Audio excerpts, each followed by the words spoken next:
The dangerous trap of fitting in for highly intelligent people.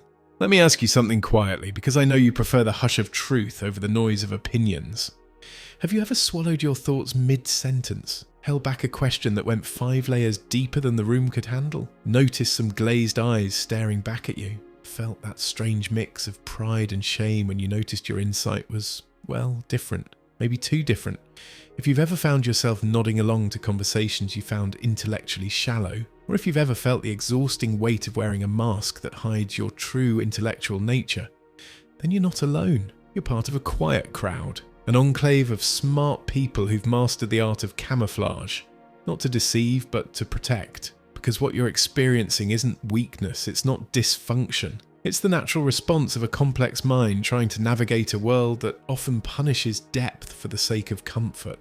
We're going to explore one of the most painful paradoxes of intellectual life: why so many smart people learn to hide their intelligence, and what this says about both our society and our souls. We'll uncover why intelligent people feel this way, drawing on the surprising insights of a philosopher often labelled pessimistic, to reveal how your quiet, intelligent nature might just be your most exceptional strength. Get ready to rethink everything you thought you knew about fitting in. Part 1. The camouflage of intelligence, an adaptation, not a flaw. Philosopher Arthur Schopenhauer wrote, "The more unintelligent a man is, the less mysterious existence seems to him."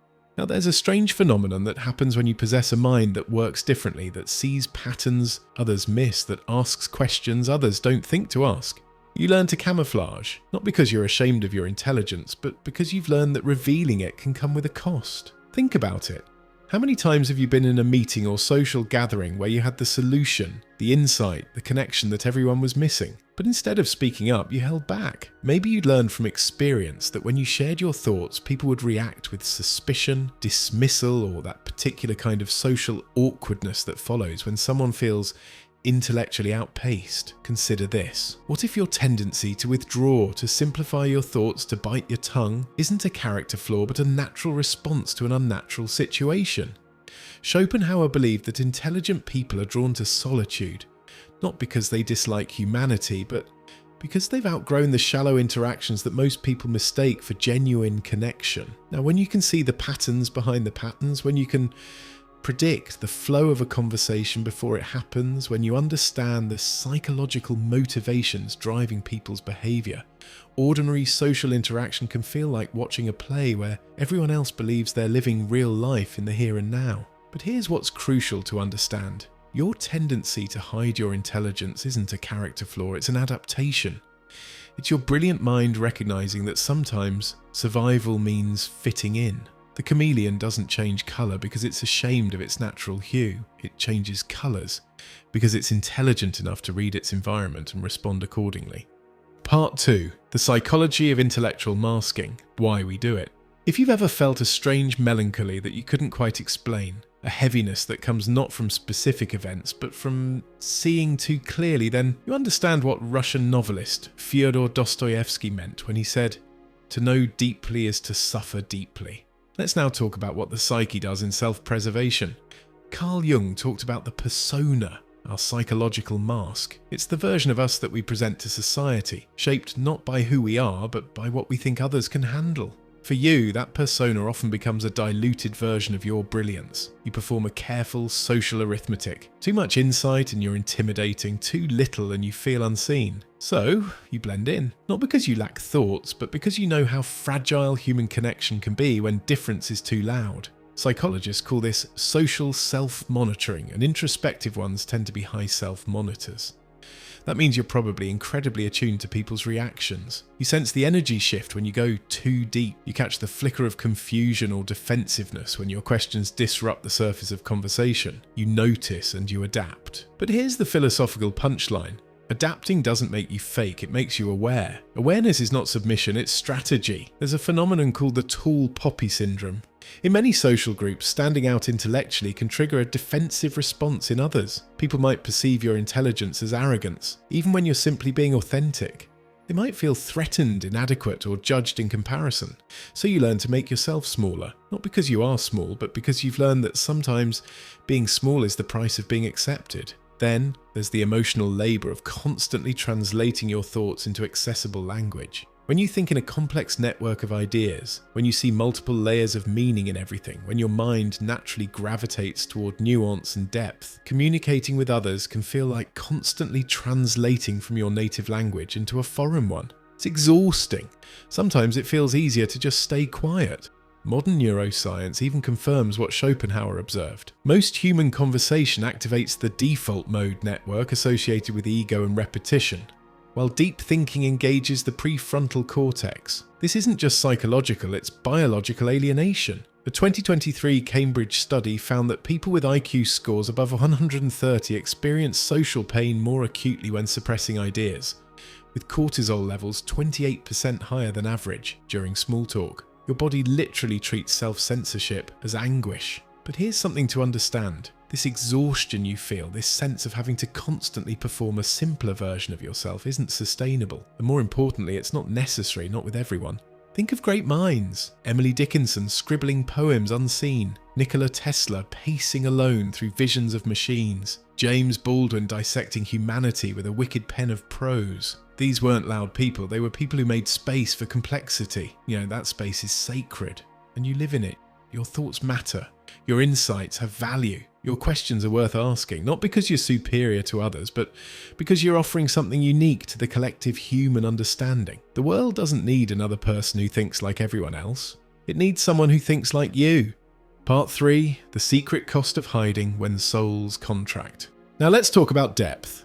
Depth is the superpower smart people carry in silence, but it's also the reason you might have felt like an alien among friends. People often relate on the surface with current events, weekend plans, TikTok trends. But depth asks, where did this all start? Where do we go from here? And not everyone has the bandwidth to go there. This divergence creates an emotional strain, not because you're wrong, but because you're aware.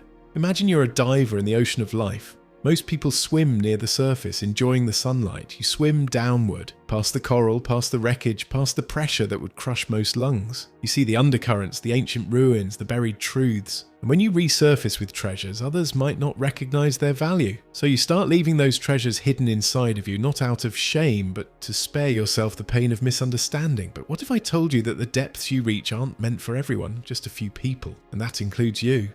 Existentialist philosopher Jean-Paul Sartre wrote about bad faith, which is the tendency to deny our own freedom and authenticity by pretending we have no choice but to be what others expect us to be. He said that when you hide your intelligence, you're engaging in a form of bad faith. You're denying yourself the freedom to be authentically intellectual, authentically curious, and authentically deep. Part 4. Intelligence as invisibility. In a society where charisma sells faster than clarity, intelligence often wears an invisibility cloak. Here's the paradox. Being smart doesn't always make you seen. If you've been told you think too much, you're too sensitive, or why can't you just enjoy the moment? Those phrases aren't critiques of your personality, they're signs that your wavelength isn't typical. Because intelligence, especially paired with introspection, has a tendency to analyze, reframe, understand deeply. You don't just see the puzzle, you sense the picture it wants to become. That doesn't make you hard to love, it makes you hard to categorize, and categories are comforting to others. Part 5, The Awakening, How the Thinking Soul Rebels. So, what's the alternative? How do you navigate a world that sometimes punishes intellectual depth while still remaining true to your authentic self? First, you need to understand that not every social situation requires the same level of intellectual engagement. There's a difference between choosing when to share your deeper thoughts and chronically suppressing them. Emotional intelligence includes knowing when to dive deep and when to stay at the surface. The key is making this choice consciously, not out of fear. Second, it's important to spend time looking for your tribe. This doesn't mean you need to surround yourself exclusively with other intellectuals, but you do need some relationships where you can be fully yourself. This includes one-on-one friendships with people who appreciate depth and complexity. These are the leaners, the ones who lean in when you offer a profound idea wrapped in simple words. Third, it will be helpful to practice what I call gentle revelation. This means slowly, carefully revealing more of your authentic intellectual self in safe relationships. Start small. Share an insight that's slightly deeper than usual. Ask a question that's slightly more complex than expected. Watch how people respond. You might be surprised to discover that some people are hungry for the kind of depth you naturally offer. Fourth, Realize that social interactions are only part of the story. Schopenhauer lived much of his life in self-imposed solitude, and far from feeling unfulfilled, he found in that inner life a truth that the social world couldn't offer. He saw that most people live outwardly, seeking distraction, entertainment, validation, but the intelligent person lives inwardly, seeking understanding, coherence, peace. Part 6. The ultimate freedom, detachment from the crowd. There's a quiet revolution that happens not in the streets but in the soul of an awakened individual. It begins when you stop needing others to validate your intelligence and start trusting your own inner compass. This doesn't mean becoming arrogant or dismissive. It means recognizing that your worth isn't determined by others' ability to understand you. Schopenhauer saw this detachment as the ultimate rebellion. In a world that demands conformity, your decision to honor your authentic intellectual nature is profoundly radical. You're not just being true to yourself, you're demonstrating that it's possible to live according to inner truth rather than external expectations. The crowd may pressure you to smile when you want to think, to applaud mediocrity, to sacrifice your inner world for outer approval. But once you see this for what it is, a performance, a dance of masks, you have a choice. Join the charade and risk forfeiting yourself, or step away and accept the discomfort of standing alone. Part 7. The sacred return to yourself. Here's the paradox. By stepping away from the crowd, you don't become isolated. You become free. Free to think without censorship, to feel without manipulation, to exist without the exhausting performance of being less than you are. In that freedom, you discover something profound. You were never really alone. You were just surrounded by people who couldn't see you. Your intelligence is not a burden to be hidden or a weapon to be wielded. It's a gift to be shared, a light to be shined, a voice to be heard. The world needs your unique perspective, your challenging questions, your depth of understanding.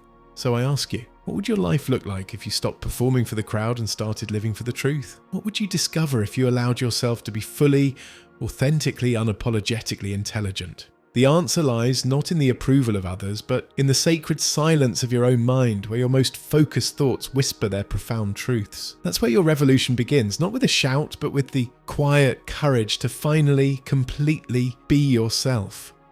Part 8. Call to action. If you're ready to stop hiding your intelligence and start honoring the brilliant mind you've been given, share your thoughts with someone who needs to hear it. Let's create a quiet revolution of minds that refuse to dim their light for anyone's comfort, because the world is waiting for exactly what you have to offer. Not the masked version of yourself, but the authentic, intelligent, complex person you truly are. If you're still watching at this point, thank you, and please leave a comment below.